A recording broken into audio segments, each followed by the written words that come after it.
du point de vue de l'homme noir, du point de vue de son identité, son histoire et son avenir.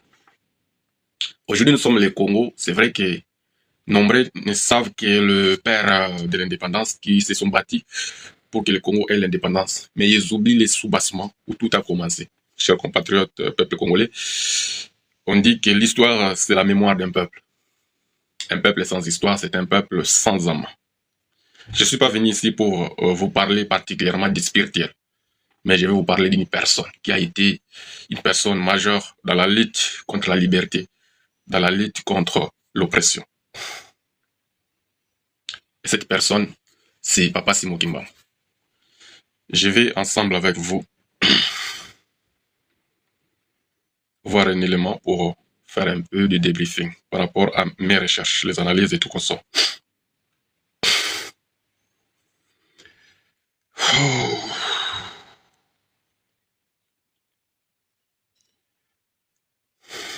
Voilà.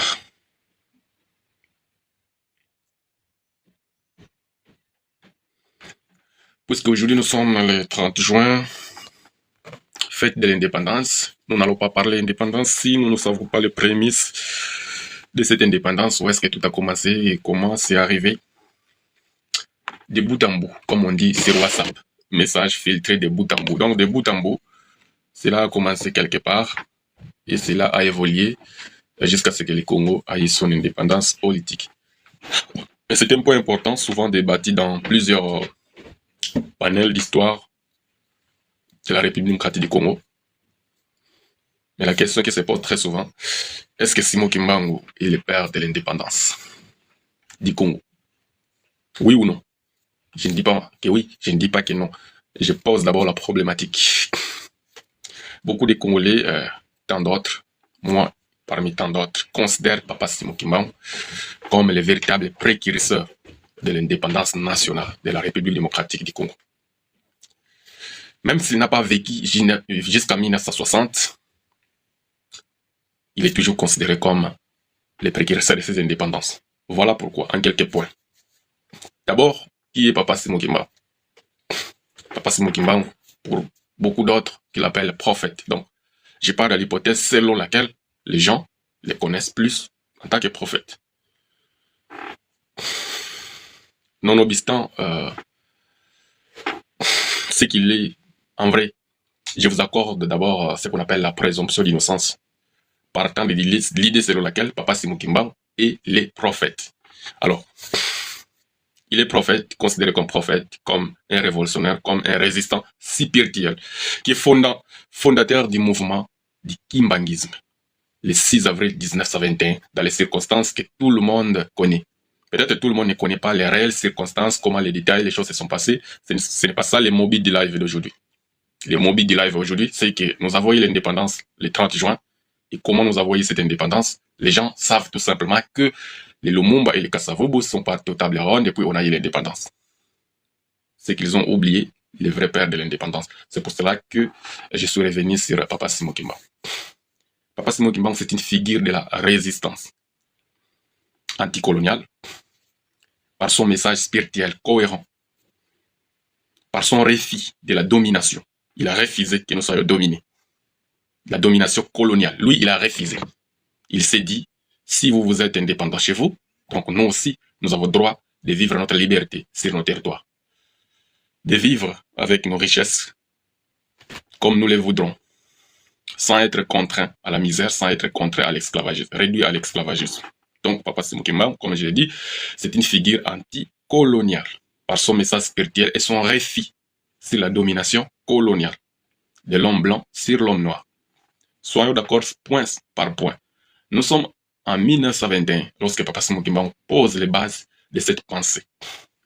Il a éveillé les consciences africaines, appelant à la dignité, à la foi et à l'autonomie du peuple noir.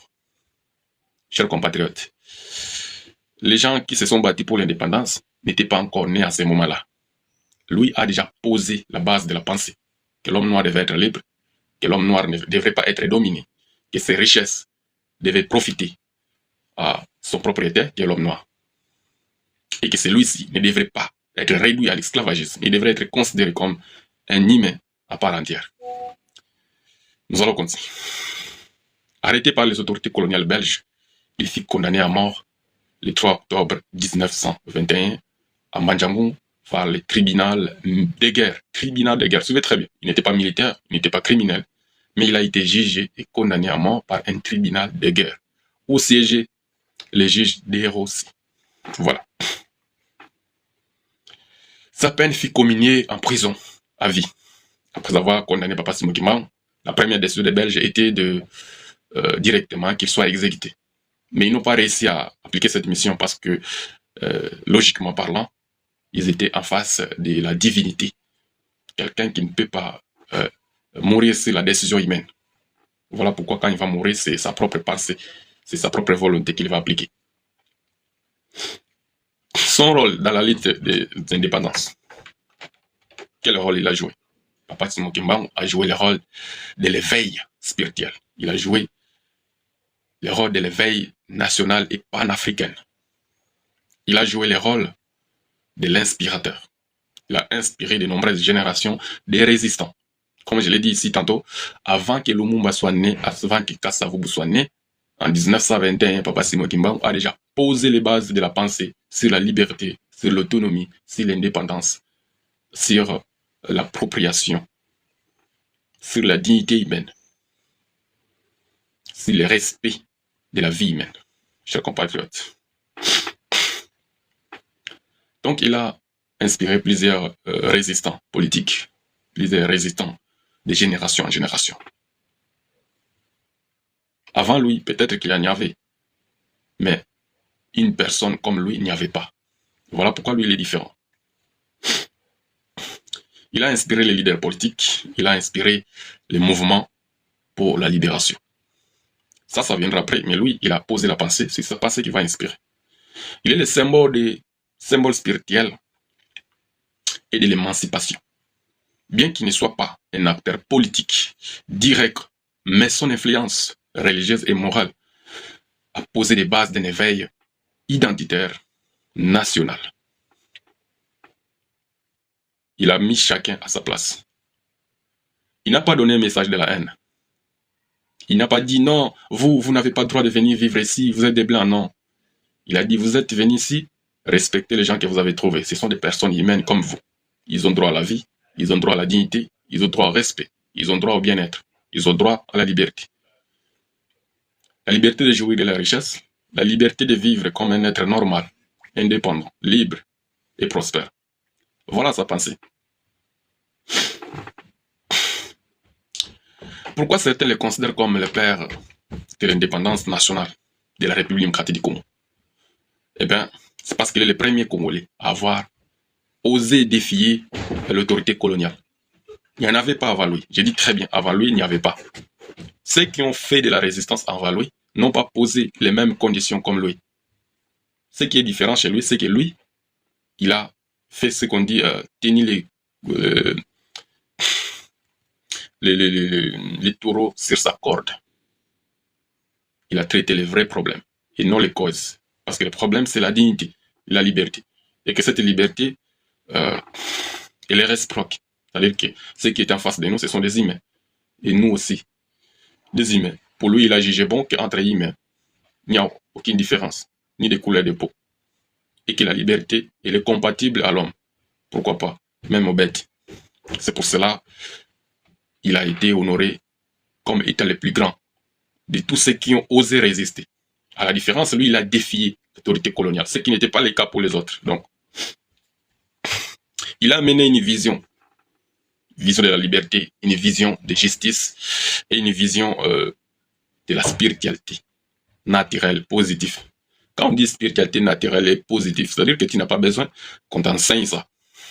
Cela se transmet, peut-être de bouche à l'oreille, l'observation. C'est naturel, tu es né avec. Quand toi tu es né, tu sais que tu ne peux pas avoir la nudité de ton papa, de ta maman. Ça c'est naturel. On n'a pas besoin de t'enseigner ça. Et toi-même, tu n'as pas besoin de découvrir ça. Tu sais que c'est mauvais. Même si on ne te donne pas de précisions, pourquoi on t'empêche de voir ça? Voilà pourquoi on dit ici que spirituel. Donc nous, les hommes africains, de l'origine, nous ne sommes pas religieux, nous sommes spirituels. Sa vision, comme je l'ai dit, qui est basé sur la liberté, la justice et la spiritualité. C'est ça la différence. Il a fait le cadrage de plusieurs pensées, il a fusionné ça dans sa mission. Son héritage a nourri les consciences, tant nationales qu'internationales. Avant même que les figures politiques comme Lumumba, les Kasavubu, les Bolikango, tous ceux qui sont venus après lui, ils viennent parler de l'indépendance. La première personne qui a parlé de ça, de bouche à l'oreille, vers l'autorité coloniale, c'était Papa Simon Kimba. Voilà pourquoi il est...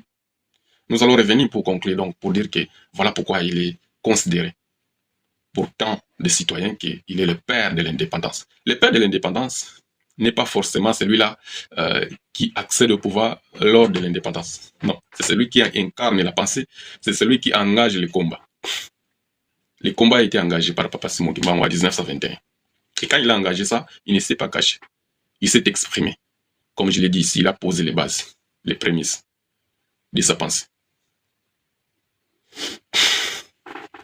Les sentiments de liberté qu'il avait à ce moment-là, les sentiments de justice et les sentiments de vivre comme un citoyen libre. C'est ça qui va inspirer nos pères fondateurs. Kasavubu, Lumumba, les Bolikango, les Kalonji, ils sont nombreux, seront inspirés par un modèle africain qui est Papa Simon Kimba. Voilà. Mais, malheureusement, l'histoire institutionnelle de la République démocratique du Congo reconnaît très souvent des gens comme Patrice Emery Lumumba, étant comme le héros national et l'un des pères politiques de l'indépendance, comme tant d'autres que je vais les citer. Mais malheureusement, cette histoire a oublié sciemment Papa Simon Kimbangu, qui a joué un rôle clé avant même qu'on parle de l'indépendance. Lui a déjà pensé qu'on sera libre à un moment donné, ou bien qu'on devrait être libre, et qu'on était des êtres humains, qu'on devait être traités de manière égale à l'homme blanc. Parce que la différence, c'est la peau. Mais le sang, il est rouge. Donc, il n'y a aucune différence. La dignité humaine, il n'a pas de frontières, il n'a pas de couleur, il n'a pas de peau. C'est pareil avec les besoins humains. Donc, en tant qu'humains, nous avons des besoins qui se ressemblent. Et que ces besoins-là n'ont pas besoin de sentiments d'injustice. Ils ont tout simplement besoin d'être satisfaits. Comme je l'ai dit tantôt ici, dans sa pensée, il n'a pas séparé. Il n'a pas dit non, il faut une liberté pour les Noirs et une oppression pour les Blancs. Non. Il a dit tout simplement la liberté, la justice et le respect de la vie humaine. Parce que nous, les Africains, on n'avait presque pas d'interlocuteurs. On était en face d'une autorité coloniale qui faisait de nous ce qu'il veut et personne ne pouvait l'empêcher. Il n'y avait pas d'opposition. Aujourd'hui, nous avons soi-disant des opposants, mais auparavant, il n'y avait pas. Il n'y avait pas. Et à ce moment-là, les prédicateurs étaient des prédicateurs coloniaux qui avaient une mission précise. C'est lui de continuer à donner des enseignements qui vont nous ramifier un peu plus, qui feront de nous des enfants dociles. Il ne voulait pas qu'on soit éveillés. Mais Papa Simon Kimba, on va éveiller les consciences. Où est-ce qu'il a trouvé toute cette pensée d'éveiller les consciences des gens? Où est-ce qu'il a trouvé ce sentiment d'être libre, ce sentiment de vivre la justice? Il a trouvé ça où? Fouillez, vous allez comprendre qu'il n'est pas n'importe qui. Il n'est pas n'importe qui. C'est pour cela, il ne peut pas être considéré comme héros national, parce qu'il est au-delà de l'héroïsme. Comme je l'ai dit ici, il a posé la pensée avec précision. Si je vous dis ici, vous allez dire que non, il y a aussi les reines, il y a les rois Zingakovo, les ceci qui sont morts pour avoir refusé. Non, ils ont seulement résisté, on les a tués, ils n'ont posé aucune pensée. Parce que le débat de Papa Simon Kimba, ce n'était pas dans une bataille physique, mais c'était dans une bataille morale. Lui, il a confronté les idées. Il a demandé aux gens qui tenaient la Bible, qui prêchaient. Il leur a dit, mais vous avez la Bible, vous prêchez. Mais qu'est-ce qu'on a écrit dans cette Bible? Est-ce qu'on peut comprendre ça ensemble avec vous? Si dans cette Bible, il est écrit, aimez-vous les uns les autres, pourquoi vous faites ça, mes frères? Donc, il a éveillé des consciences. Personne ne pouvait se mettre devant un blanc et faire un débat biblique. Personne ne pouvait se mettre devant un blanc et faire un débat politique. Ce sont des choses qui étaient verrouillées. Il n'était déjà pas dans la classe sociale où il pouvait parler politique. Il n'a pas fait des études, à mon avis. Mais heureusement, il avait beaucoup de pouvoir exceptionnel. Il avait beaucoup de connaissances que personne ne maîtrisait C'est pour cela que j'ai dit ici, il a inspiré de nouvelles générations. Donc toutes les générations qui sont venues devant, après lui, ils ont eu à peine un modèle africain sur quoi ils se sont appuyés pour matérialiser leurs projets. Ils n'ont pas parlé indépendance par hasard, parce qu'il y avait quelqu'un déjà qui a parlé indépendance. Ils n'ont pas parlé liberté par hasard, parce qu'il y avait déjà quelqu'un. Et le pire avec Papa Simon Kimbangu, quand lui a parlé de cette indépendance, il a bien détaillé, il a bien défini les priorités, et il a aussi précisé les circonstances. Comment les choses se passeront. Nombreux ici n'accepteront pas ça. Mais quand vous lisez la prophétie de Mandiansan dans le 10 septembre, c'est bien clair. Il a déjà expliqué, même quand vous aurez l'indépendance, voilà comment vous allez marcher. Vous serez indépendant, mais voilà comment vous allez sombrer. Mais après la suite, voilà ce qui va arriver. Donc ici, je ne viens pas vous prêcher spirituel pour vous dire non, laissez vos églises, venez, suivez, faites ceci. Non, je vais simplement vous démontrer comment Papa Simon Kimbangu est le père de l'indépendance. C'est là où pose les fondements de mon live aujourd'hui. C'est de vous démontrer qu'il est le père de l'indépendance de notre pays. Il n'y a pas une personne comme lui qui a posé les bases sur cette pensée-là, qui a affronté un combat invisible sur cette pensée-là, sur cette idéologie.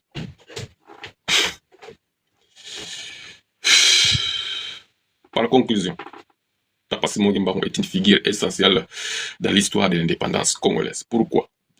Parce que s'il n'avait pas proclamé, politiquement, cette indépendance, en 60, s'il n'avait pas proclamé ça en 60, donc il n'était pas là physiquement en 60 lorsque le Congo était indépendant. Alors, même s'il n'avait pas proclamé ça physiquement, mais il a sémé les graines, il a posé la sémence. C'est cette sémence qui a donné le fruit qu'on a récolté en 60. 1921, 1960, 39 ans après, sa pensée fut réalisée et matérialisée. Mais curieusement, quand cette pensée fut matérialisée et réalisée, ses enfants étaient là. Et je cite son éminence Papa Dengue Nakontima et sa grandeur Papa Kisolokil. Et ils étaient là. Aux tables rondes, ils étaient là. Même quand ils ont fait des élections nationales, Papa Kisolokil, lisez bien les archives. C'est le premier élu qui a eu plus de 7700 voix à l'époque. Donc il était éligible d'être candidat président, mais il a refusé. C'est lui qui a choisi Kassavoub à sa place. Il a dit non, moi j'ai choisi Kassavoub comme candidat.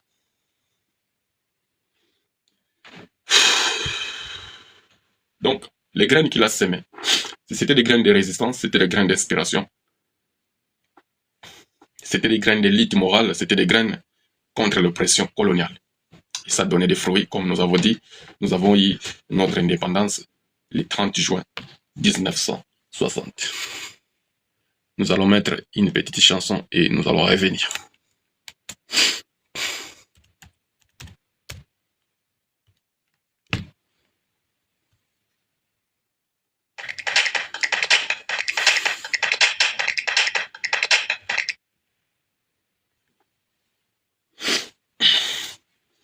On va continuer notre direct par la deuxième partie.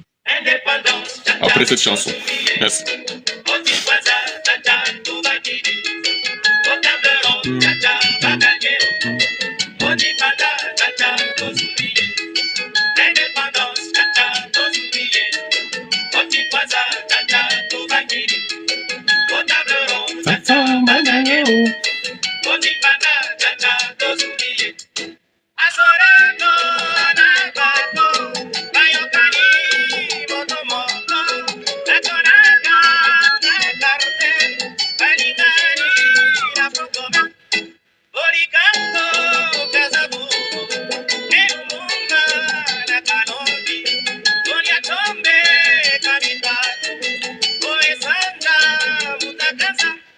Indépendant, tozuiye, chacha tubakidi, chacha wanganyeo, chacha tuzuki.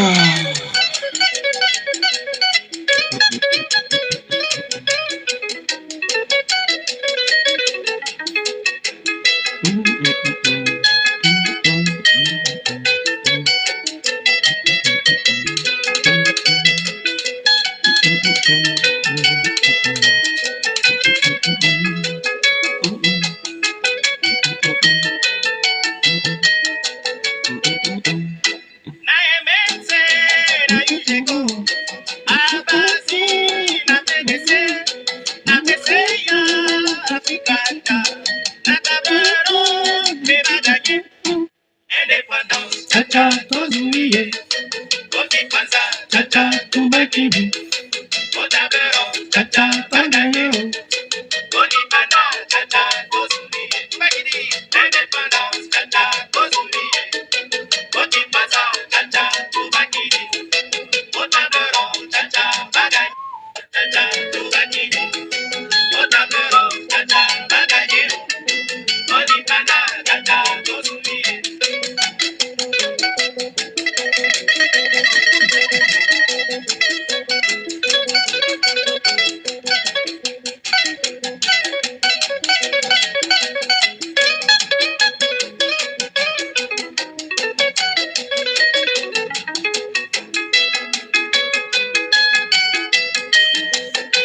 Alors la deuxième partie, nous allons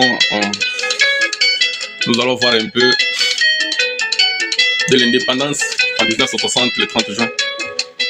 Comment la vie politique de notre pays a évolué jusqu'à nos jours. Parce qu'aujourd'hui, nous sommes en train de fêter le 30 d'indépendance du Congo.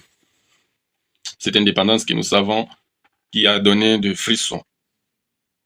Ça a donné des frissons à quelques personnes. C'est pour cela, juste après l'indépendance, 2 semaines seulement après l'indépendance, la rébellion a commencé dans notre pays. De 60 à 65, c'était une période d'abord d'instabilité politique. L'économie était assise. On avait une économie bâtie bien taillée à l'époque par rapport à nos... je vois que la connexion est en train de déguimper. Donc voilà. Du point de vue politique, on est vraiment instable. Les institutions étaient déstabilisées par les colonisateurs parce qu'ils se sont dit, les Congo indépendants, si on les laisse libres, ce pays sera prospère. Le Congo promettait d'être une grande puissance dès 1960 parce que on avait déjà 60, on était les premiers producteurs de cuivre, on était les premiers producteurs de diamants, on était les premiers producteurs de l'or. Sans compter, on produisait déjà les bois, les caoutchoucs et beaucoup d'autres produits, des biens et services. Donc nous étions un pays qui promettait d'être un pays émergent dans l'écart, je crois, de 5 ans seulement. Donc si on partait du bon pied en 60, en 65, on pouvait être un pays émergent, et en 70, 75, 80, on pouvait être un pays développé. Voilà. Je pars du principe que cette bonne gouvernance aurait évolué et amené de progrès. Déjà, quand on accède à l'indépendance, ça a dégénéré le jour même de l'indépendance, parce qu'ils ne se sont pas mis d'accord sur beaucoup de détails concernant cette indépendance. Il y a ceux qui voulaient l'indépendance totale, comme Patrice Emery Lumumba. Il y a ceux qui voulaient se contenter de ce qu'on nous a donné, à l'occurrence du président Kassavou. Je ne dis pas que c'est sa faute, parce qu'il voulait se contenter de l'indépendance politique et que le reste des domaines reste d'abord aux mains des Blancs, tels que l'armée, tels que l'économie et beaucoup d'autres choses. Mais Patrice Emery Lumumba était très hostile à ce projet-là. Voilà pourquoi il va faire un discours poignant contre le roi, contre la Belgique. Il va dire ceci. Une des phrases qu'il a dit dans ce discours, il dit « Cette indépendance que nous avons obtenue aujourd'hui contre la Belgique, un pays frère et ami, à qui nous traitons égal à égal, ce n'est pas un don de la Belgique, mais c'est un droit fondamental du peuple congolais. » Et quand les Blancs vont écouter ça, ils vont comprendre que cet homme est dangereux.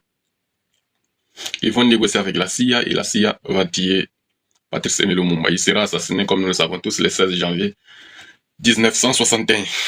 Soutenu par les intérêts étrangers sécessionnistes, on va se débarrasser de Lumumba. On l'appelait traître Lumumba à l'époque. Pourtant, il n'était pas traître. Qu'est-ce que Lumumba a trahi pour qu'il soit appelé traître? Rien du tout. Et le général Mobutu va renverser Kasavubu en 65. Il prend les commandes du pays. Il ne va pas faire très mal lui aussi, il va, à un certain moment, il va bien gérer le pays, et puis à un certain moment, il va créer les chaos. Comme d'habitude, l'homme noir. L'homme noir, on dirait qu'il a été programmé pour créer les chaos. On dirait qu'il a été programmé pour ne rien faire de bon. Voilà. On commence à l'ère Mobutu. Mobutu de 67 déjà, 2 ans après, il adopte une nouvelle constitution. Il change parti unique. Mobutu devient un président à vie. Et président à vie, il est juste élu à la tête de son mouvement révolutionnaire. en tant que président du mouvement révolutionnaire, il devient automatiquement président à vie. C'est-à-dire qu'il n'y a pas d'élection. Le président, il reste en fonction durant toute sa vie. En 1971, Mobutu va rebaptiser le pays Zaïre dans le cadre de sa politique du recours à l'authenticité. C'était pas très mauvais quand il a lancé ce projet de recours à l'authenticité. Un des bienfaits que moi, personnellement, je garde de ce projet, c'est que Mobutu a nationalisé toutes les sociétés étrangères qui étaient sur notre sol. Ce qui n'était pas très mauvais, mais un peu mal géré et mal calculé. Les gens comme le papa Bembassa Hollande, les gens comme Etienne Tshisekedi, plusieurs d'autres personnes, ils étaient à cette époque-là PDG des sociétés. Apparemment, ils n'étaient pas préparés à gérer ces sociétés-là et ces sociétés ont fini par faire faillite. Et quand ces sociétés ont fait faillite, c'est là où les rêves congolais ou bien les rêves zaïrois vont s'arrêter. Parce qu'à ce moment-là, toutes ces sociétés, comme j'ai dit, quand les Belges nous ont donné l'indépendance politique, ils sont restés avec l'économie. Parce que c'est eux qui savaient gérer tout ce qui est la production, la transformation, les transports, les biens et services, la coopération, les importations, les exportations, les transits, les services publics. Je ne dis pas qu'ils avaient tort de nous donner qu'une partie de l'indépendance. J'étais pas là à ce moment-là. Est-ce qu'on était prêt à tout gérer? Et si on a géré, est-ce qu'on a bien géré? C'est prouvé dans les faits qu'on n'a pas bien géré. Même quand on nous a laissé, on a fait une rupture totale. Nous sommes restés avec notre pays, avec tout ce qu'on voulait à tout prix gérer. On n'a pas si bien géré. Donc pour dire qu'ils n'avaient pas tort. Mais je ne dis pas qu'ils avaient raison. Parce que nous, cette liberté, on entend tout simplement que nos ancêtres étaient colonisés, qu'ils avaient besoin d'une liberté, parce qu'ils en ont marre de l'oppression. Nous n'avons pas vécu ça. On ne peut pas condamner nos ancêtres de demander une liberté totale, ce qui était quand même leur droit, parce qu'ils étaient sur leur propre sol, où ils n'avaient même pas droit à avoir une carte d'identité. Est-ce que vous savez qu'avant 1960, nos ancêtres n'ont jamais eu de carte d'identité? C'est leur propre sol. Ils n'étaient jamais reconnus comme Congolais. Donc déjà en 1971, beaucoup de choses vont changer de manière drastique. Le Congo va devenir Zaïre. Le fleuve Congo va devenir fleuve Zaïre. Et le Congolais va devenir Zaïrois. Donc toutes ces choses-là ont ramené un changement drastique, comme je l'ai dit. Inopiné, c'était pas préparé. Mais bon, j'ai cité du côté une analyse critique, mais je peux dire d'abord de donner les avantages de cette politique. Les premiers avantages, c'est que pour moi, personnellement, avec la zaïrisation, Mobutu a créé ce que j'appelle l'identité zaïroise. Parce qu'à cette époque-là, c'est là où il va définir d'abord, il va rayer tous les noms de baptême qu'on a eu, les Emmanuel, les André, les Jacques, tout. Mobutu va bannir tous ces noms-là. Il va rétablir les noms zaïrois, ou bien les noms congolais, les noms de nos ancêtres. C'est là où on tire notre identité. En bannissant ça, pour moi, c'était une bonne idée. Donc, il a défini l'identité de son peuple, le peuple zaïrois. Lui-même s'est nommé déjà Mobutu, Seko, Kukungwendo, Wazabanga. Voilà. C'était pour rétablir son nom ancestral. Donc, c'est recours à l'authenticité. Ça marchait du bon côté dans ce sens-là. Il a établi les salons. Les mèches étaient interdites aux femmes. Nos dames, tout, ne portaient pas de mini-jupes, ne portaient pas de culottes, ne portaient pas de pantalons. C'est vrai que beaucoup de choses ont évolué aujourd'hui. C'est la liberté, c'est le droit des femmes et tout, mais bon. Ça, c'était pas nos cultures, nos coutumes avant. C'est pour cela que j'ai dit, cette identité, ce recours à l'authenticité, de ce côté-là, moi, j'ai trouvé de bonnes choses. Qu'est-ce qui n'a pas marché? Des choses qu'il a fait comme quand il a pris les sociétés des colos, il a nationalisé ça, il a donné ça aux gens qui étaient incompétents. Les Bembassa Hollande, les Etienne Tshisekedi et beaucoup d'autres Congolais. Et ces sociétés-là ont fait faillite. À partir de là, le Congo a sombré dans les malheurs. De 71 jusqu'à 1990, il y avait vraiment beaucoup de pression. Il y a beaucoup de crises. Il y a beaucoup de choses qui se sont passées qui n'ont pas pu aider les pays à avancer. Le régime de Mobutu a commencé à sombrer, comme je l'ai dit, parce que l'économie, c'est ça qui soutient la politique d'une nation. Lorsque vous avez une politique, vous définissez les priorités à faire, la sécurité, tout. Vous ne pouvez réussir que si vous trouvez des moyens de financement de votre politique. Donc, Mobutu puisait le financement pour sa politique dans les ressources du pays, dans les entreprises publiques qu'il a nationalisées, mais ces entreprises qui n'ont pas subsisté, qui ont fait faillite à ces années-là. Mobutu va contracter une dette auprès de FMI. Cette dette C'est ça que, vous m'excusez, le gouvernement 1 plus 4 jusqu'à le président Kabila va payer on a toujours entendu que le président Kabila avait payé une dette de 13 milliards. Donc c'est Mobutu qui avait contracté cette dette après la crise de 71. Après que les entreprises ont tous fait faillite, il va contracter une dette de plus de 10 milliards auprès de FMI. Ça va générer les intérêts de 3 milliards après 3 décennies. Voilà. En 1992, sous pression de la fin de son régime, Mobutu, on va le faire pression de démocratiser le pays, tout, nous savons en 1990, il va faire un grand discours où il va plaire au palais de la, plutôt pas au palais de la nation. Il va plaire, il va dire, comprenez mes émotions, et voilà. Tout ça, ça a ouvert la voie à la démocratie. Mais est-ce que la démocratie était bon pour nous? Je ne sais pas. Pour ceux qui trouvent que la démocratie est bon, je suis d'accord avec vous. Pour ceux qui trouvent que ce n'est pas bon, je suis aussi d'accord pour vous. Parce que pour moi, lorsque les Congolais se réveillent, ce qu'ils mangent, ce n'est pas la démocratie. Ils doivent travailler pour manger. Et que vous soyez en démocratie ou pas, si vous êtes une nation responsable, donc vous allez donner de l'emploi aux jeunes, vous allez donner de l'emploi à votre peuple, et votre peuple aura le pouvoir d'achat pour s'assumer. Troisièmement, une autre étape beaucoup plus importante, quand vous n'avez pas tapoté, le live n'est pas sécurisé, il va prendre fin d'ici là. Le live est signalé. Le live est signalé. Désolé. Ça va prendre fin d'ici quelques minutes. Donc, troisième guerre Grand Lac montée de Kabila, de 96 à 2003. De 96 à 97, la première guerre du Congo. La FDL Laurent Mosé derrière Kabila, soutenu par le Rwanda et l'Ouganda, derrière et avec les États-Unis, ils vont renverser Mobutu. Quand ils vont renverser Mobutu, Kabila va s'autoproclamer président. Et la deuxième guerre africaine, la guerre la plus grande, qui a impliqué plusieurs pays et plusieurs millions de morts, va se dérouler. Finalement, celui-ci va mourir par assassinat, comme nous le savons tous, le 17 janvier 2001 plutôt. En 2003, on va signer les accords de Sun City, transition démocratique de 2003 à 2006. On va faire des premières élections démocratiques avec Joseph Kabila élu président dans les circonstances que nous savons tous. On n'a pas besoin de détails. 2011, réélection de Joseph Kabila dans un climat de fraude dénoncé et tout ce que nous savons. 2016, glissement de Joseph Kabila, il repousse l'échéance présidentielle prévue en 2016 jusqu'à déclencher des manifestations violentes qui vont causer beaucoup de morts et tout consort. En 2018, finalement, sous pression de la communauté internationale, la communauté nationale congolaise, la diaspora et tout le monde, tous les citoyens engagés à ce combat de la démocratie, du changement, ils vont pousser Joseph Kabila à organiser précipitamment les élections le 30 décembre 2018. Et ces élections vont encore engendrer une autre fraude électorale à grande échelle, une tricherie à outrance. Le peuple congolais, c'est très compliqué. Une tricherie à outrance, comme je dis toujours. Donc, de 2019 à 2023, c'est qu'il va faire son premier mandat. De manière calamiteuse. Sans citer les détails du fait qu'ils étaient d'abord ensemble avec la coalition de Joseph Kabila, ils vont se séparer, il va créer l'Union sacrée, et le conflit persistant, M23, jusqu'à les violences massives, et les milliers de déplacés. Décembre 2023, Tshisekedi va créer encore une autre simulacre.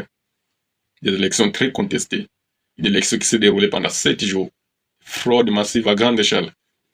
Voilà. Et maintenant, 2024 à 2025, nous avons la prise des territoires de Goma, Bunagana, Bukavu, les grandes villes, Rutshuru, plusieurs territoires dans les mai du M23. Alors, qu'est-ce que nous pouvons garder comme analyse synthétique? La période de post-indépendance pour le Congo démocratique a rapidement brisé ses espoirs. Par des coups d'État internes, par des crises, par les dictatures, par exemple la dictature de Mobutu, par l'instabilité, la corruption, les fondements de l'État, de la nation, de l'armée, des institutions, de l'administration, les conflits de guerre dans les Grands Lacs, les transitions démocratiques, transition en transition. Maintenant, Tshisekedi a tenté encore de réformer la Constitution, voire la changer, parce que lui n'a pas parlé de réformes. C'est une longue trajectoire qui montre qu'un pays où les promesses démocratiques de stabilité nationale restent fragiles, malgré les progrès institutionnels et politiques réalisés. Mais le défi majeur du Congo reste l'ancrage de l'État dans l'ensemble du territoire, notamment à l'Est. Chers compatriotes du peuple congolais, merci d'être nombreux à suivre ce direct.